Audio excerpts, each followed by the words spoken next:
Hi, everybody, it's Linda. I just wanted to do a quick 10-minute talk about the Yahoo email deliverability crisis that hit earlier this year. I want to talk about what happened, what went wrong, and start the conversation about how to get back on and how to stay compliant. So, what happened? Well, what happened was actually began before 2025, and it happened in 2024. In 2024, Yahoo, Google, and Microsoft put out new protocols of what bulk emailers were going to have to do in order to stay on their platforms. And these protocols went well beyond anything in the Can-Spam Act, which is the law that governs commercial email in the US. So in 2024, Yahoo put out the standards. It was, for the most part, missed by bulk emailers. And then in early 2025, beginning about February, Yahoo began aggressively enforcing the new deliverability standards and their protocols. Bulk emailers who did not pay attention to those protocols, and in particular who were using third-party data, saw delivery rates absolutely plummet. In some cases, they went down as much as 70%. Campaigns were blocked, throttled, junked, and it happened within a matter of days. So marketers lost the majority portions of their list. They also lost the majority portions of their assets. And that was the crisis that hit in 2025. So why did it happen? Well, let's go back to 2024. Yahoo and Google, and I believe Microsoft has something very similar, introduced strict rules for bulk senders. Now, bulk sender is defined as marketers who are sending 5,000 or more emails per day to Yahoo and Gmail, and they required that they must now implement email authentication, and they were going to be enforcing it in a very strict manner. Email authentication is your SPF, your DKIM, and your DMARC with domain alignment. Those are the protocols that you put into your email in which the sender actually says, yes, this is my email, and yes, I'm sending it, and here's where you can find me. Without those, Yahoo viewed the sender as suspicious, and they wrote an algorithm which led to blocking or bouncing of emails. So that was the first mandatory authentication. I'm sorry, mandatory protocol was authentication. Again, you had to have each of these and they had to align with the domain.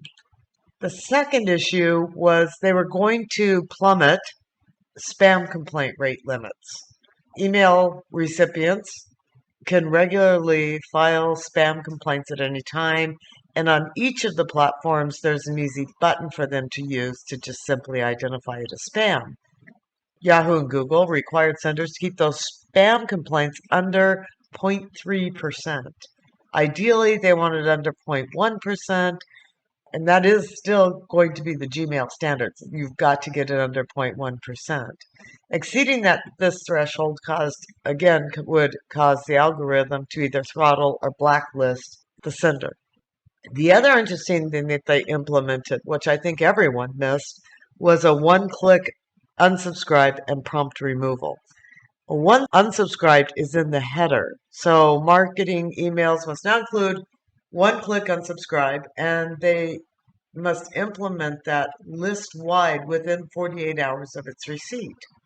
Failure to do so would again lead to blocking.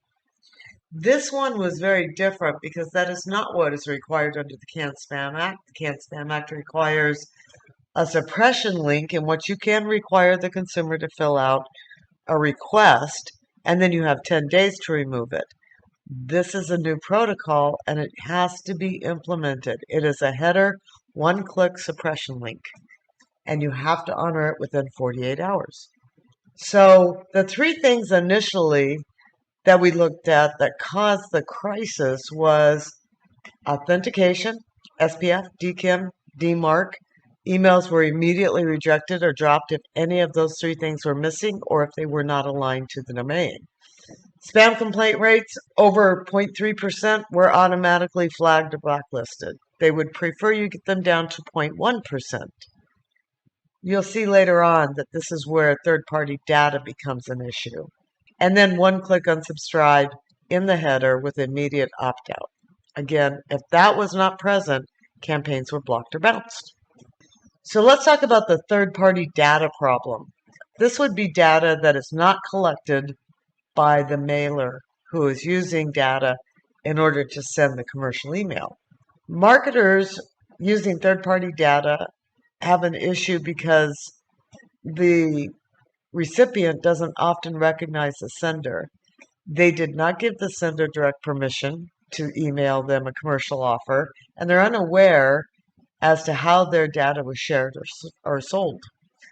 So when you're using third-party managed data or a purchase list, these recipients are far more likely to click the button report spam than anyone else, and that always causes the threshold rate of 0.3% to be exceeded. Again, once it's exceeded, the domain and IP go to block. You're essentially blocked, and the emails are sent to spam. So if you're using any kind of co-reg or list management, you've got to be able to, in some manner, warm up that data before you start using it so that the user does not believe that you are a spam. All right, so the real world consequence. Marketers that had relied on third-party data sending through external platforms without strong data hygiene or infrastructure controls. In other words, they weren't watching the bounce rates, they weren't watching the open rates, they weren't maintaining any type of reports as to how the consumer on the other end of that managed data was responding to the emails. They were getting spam complaints, or they were simply not interacting. Delivery fell below 20 to 30%. Emails were silently dropped. They were junked. Some of them were throttled. Most of them were put into spam. The result of that was the domains or IPs were blacklisted. And it wasn't until the delivery fell so low that bulk emailers began to realize that this was a problem. So if you're going to use third-party managed email data, and do not use purchase data, because purchase data generally tends to be old and it's full of people who have not responded. It's why people are selling off the data. So if you are using third-party managed data, you must strictly vet its origin. You've got to see that there is some type of consent or opt-in. You want to make sure that it originates from a legitimate website. In many ways, you may also want to do some discovery into what the site was about. What was the person who registered their email interested in? Authentication alignment between your brand and the sending infrastructure is extremely important. And list unsubscribe compliance. That one click in the header is extremely important. If you give the consumer a way of getting off your list, if they don't like what you are sending them, they will be less likely to report you as spam. And then, of course, ongoing monitoring and suppression of unengaged users. Even if the user does not request to be suppressed, if they're not opening your emails, if they're not clicking through, then you should suppress them. And these suppressions must be list-wide. So in other words, you can't suppress them for one campaign and then send them 4 other campaigns. If they're not engaging, you should suppress them list-wide. Okay, shared IPs were also a problem. There is, in many ways, a reputational risk from using shared IPs. And same thing from shared domains. If a marketer on a platform is doing great marketing, it can still have its reputation damaged because someone else on a shared IP or domain is doing really horrid marketing and it's running really horrid data through it. So again, it can damage a sender's reputation, guilt by association, if you will, if the IP is the same for a very good mailer or a very bad mailer.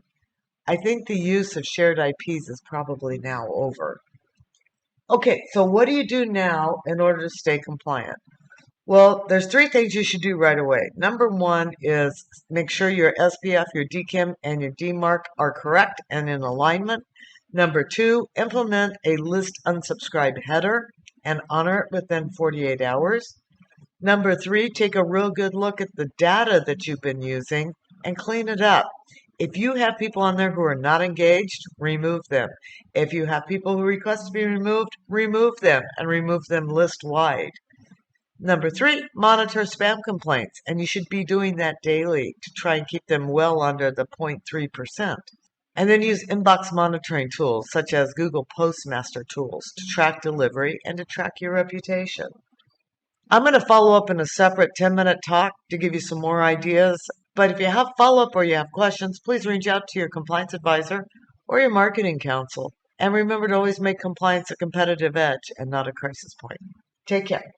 Welcome to ClickLaw.com. Please remember that ClickLaw.com is not a law firm and does not provide legal advice.